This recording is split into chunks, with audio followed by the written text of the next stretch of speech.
The Galactic Academy's Xenobiology lab fell silent as Instructor Veldar entered, a containment field crackling around the creature floating beside him. The assembled students, representing 17 different species from across known space, instinctively backed away from their workstations. Today, Veldar announced, his 4 eyes gleaming with professorial satisfaction, we examine a prime specimen from the Deathworld catalog. Classification, Panthera tigris. Origin World, Earth, Sector 242 Gamma. The creature in the field was magnificent and terrifying. 3 meters of rippling muscle, covered in striking orange and black patterns that seemed to shift hypnotically. Its claws, each the length of a Kthari blade, gleamed under the lab's artificial lighting. When it yawned, revealing fangs that could puncture combat armor, several students made distressed noises in their native languages. All except one. Jake Martinez, the human exchange student from Earth, leaned forward with interest rather than fear. At 23, he was the first human to attend the Academy since Earth's recent admission to the Galactic Council. Most students had been curious about the Deathworld representative. Now they wondered if he understood the danger before him.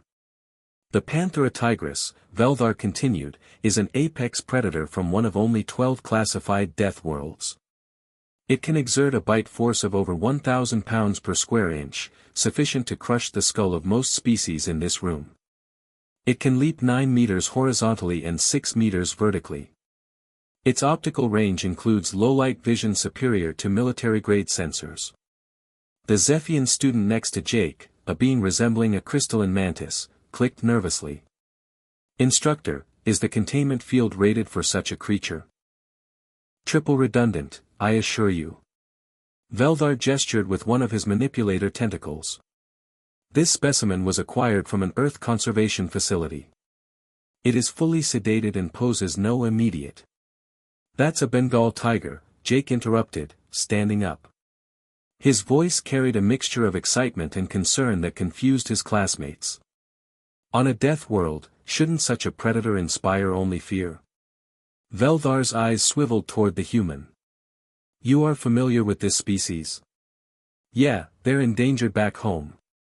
We've been trying to save them for decades. Jake approached the containment field, and the other students quickly moved away, creating a clear radius around both human and beast. Can I ask where you got her? Her. The instructor's translator struggled with the pronoun. The specimen's biological sex is irrelevant to. It's a female. You can tell by the size and face structure.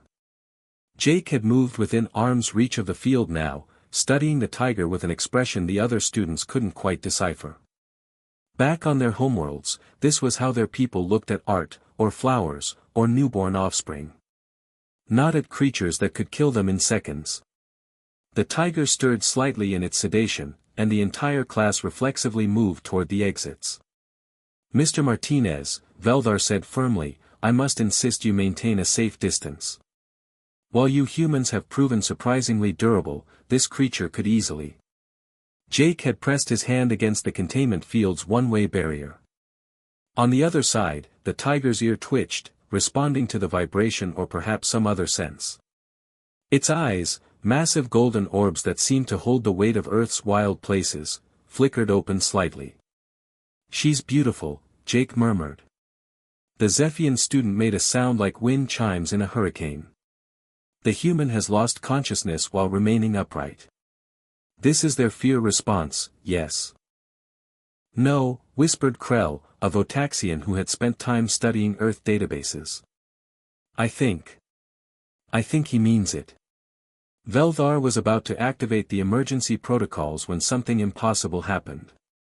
The tiger, which should have been unconscious for another standard hour, opened its eyes fully and looked directly at Jake.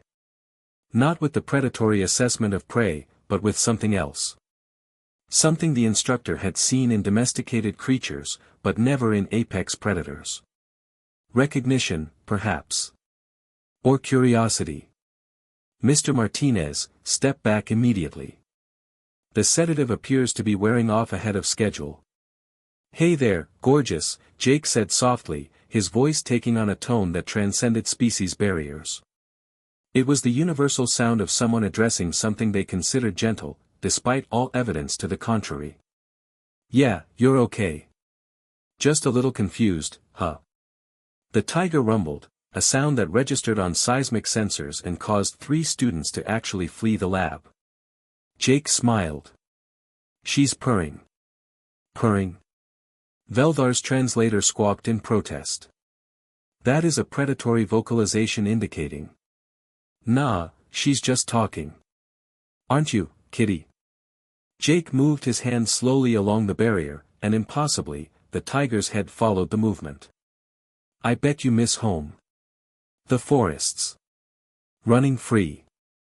"Kitty," squeaked a Maluvian student, its translator barely able to process the diminutive. "He calls the death beast, kitty." Jake glanced back, seeming to notice the terror in the room for the first time. He looked genuinely confused. "What?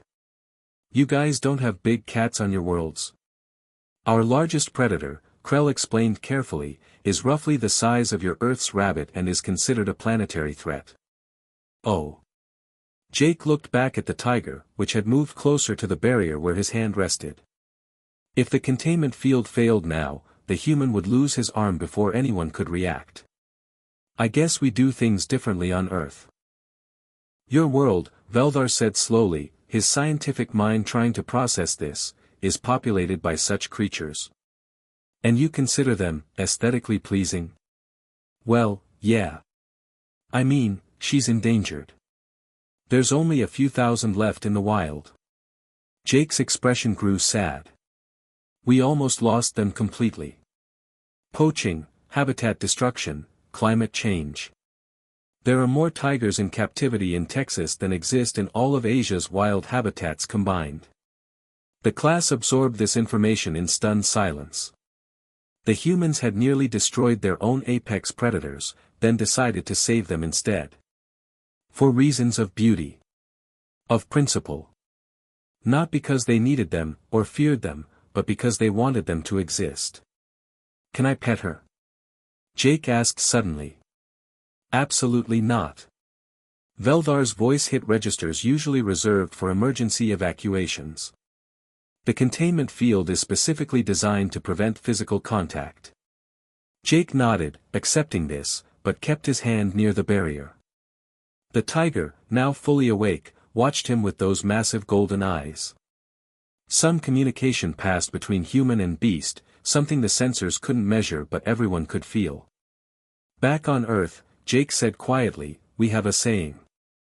In the eyes of a tiger, you can see the entire jungle. I never really got it until now, seeing her here, so far from home." He looked at Veldar. "Sir, with respect, she shouldn't be in a lab. These animals need space, enrichment, proper care. It's being returned to Earth's conservation network next cycle," Veldar assured him, his tone gentler now. The human's concern was admirable, if insane. This was merely for educational purposes. "Good." Jake finally stepped back from the containment field. The tiger watched him go, and if the sensors were to be believed, its heart rate had actually decreased during their interaction. Somehow, the Deathworld human had calmed the Deathworld predator. As Veldar reactivated the full sedative protocol and the tiger slowly drifted back to sleep, he observed his class. They were looking at Jake Martinez with new understanding, and perhaps new fear. Humans came from a world so dangerous that they viewed apex predators as kitties. They were strong enough to nearly destroy such creatures, yet chose to protect them instead. They could recognize beauty in things designed to kill them. No wonder the Galactic Council had debated Earth's admission for so long. Veldar made a mental note to revise his lecture on Deathworld inhabitants. The most dangerous thing about Earth, he now understood, wasn't its predators. It was the fact that humans had evolved alongside them and somehow decided they were worth saving. "Class dismissed," he announced. "And Mr. Martinez, please see me after. We need to discuss proper lab safety protocols." Jake grinned, that peculiar human expression of bared teeth that somehow indicated pleasure rather than threat. "Sure thing, Professor." But for the record, she really was a good kitty. The tiger, even in sedated sleep, seemed to smile.